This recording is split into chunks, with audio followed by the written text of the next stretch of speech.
My name's Jason, and welcome back to I Have a Story. So, to start out with my episode or my series here about mental and physical health, here's something I want to share with you, and this goes back to a lot of things I talk about on my channel, and how we look at things at such a surface level. How about when we break things down?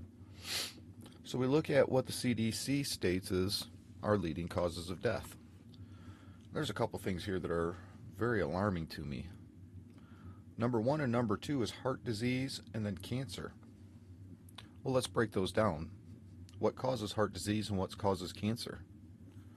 Well, some of the biggest things we know undoubtedly in our vast knowledge and education is chemicals. Darn near every chemical man has ever made causes both of those.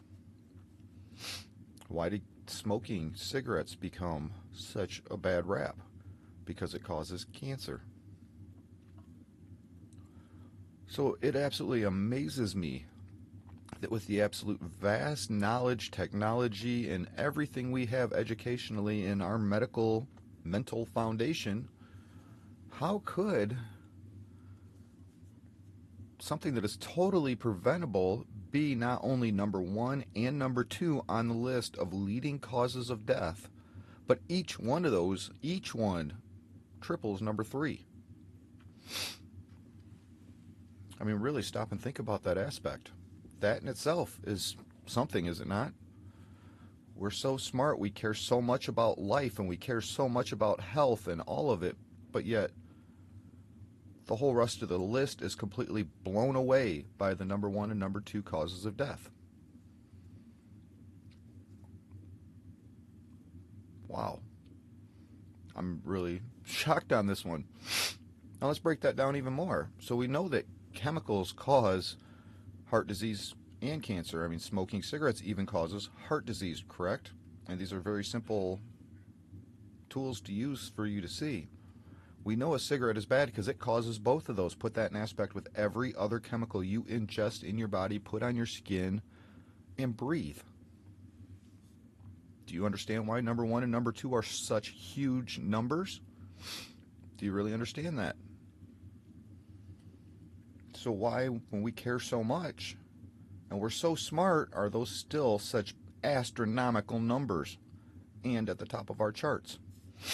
Now let's look at this aspect. Where on here is old age? Does anybody die of old age anymore? I don't want to hear that just, we have advancements in technology to detect, this person died of a heart attack or heart disease. We knew their heart failed 30, 40 years ago when they died, if it was their heart that failed. So I don't accept that as a reason. Yes, we supposedly are so much smarter, but if we really were, would these astronomical numbers be what they are? So let's break that down a little bit further.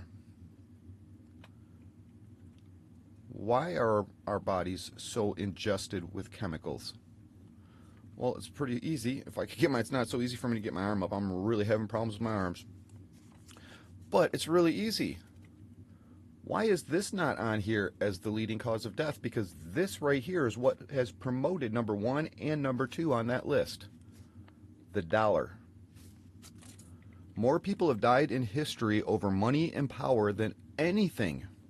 But yet we're still doing it today. We know this, again, such vast knowledge we have. People, we're so smart, but yet we can't even look at the simple details right in front of our nose. And we're still following that same cycle.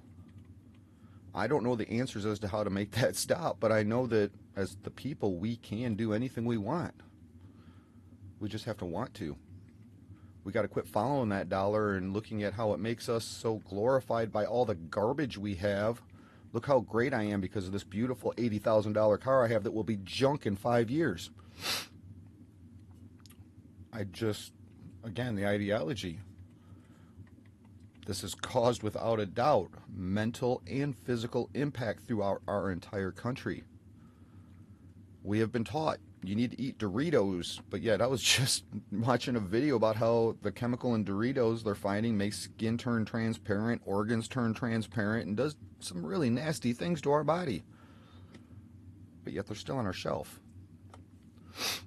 And I say this as a smoker, and it's part of me doing this channel. I'm hoping that I become better and stronger, and it's helping me push better towards it, but being healthier myself.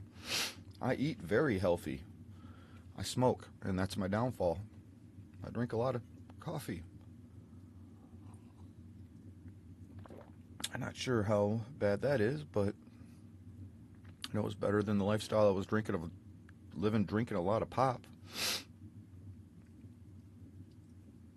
So when I say we are all victims, right here is step number one. Not only are we victims to the almighty dollar and the people who possess it and trying to take it from us, we're also lied to about the whole entire scheme of it all.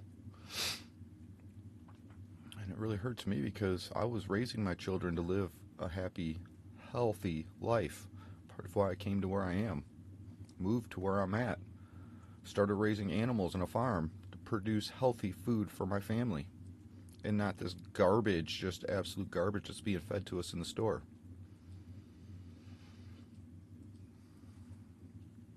This right here is the first step of mental and physical illnesses in our country, both together.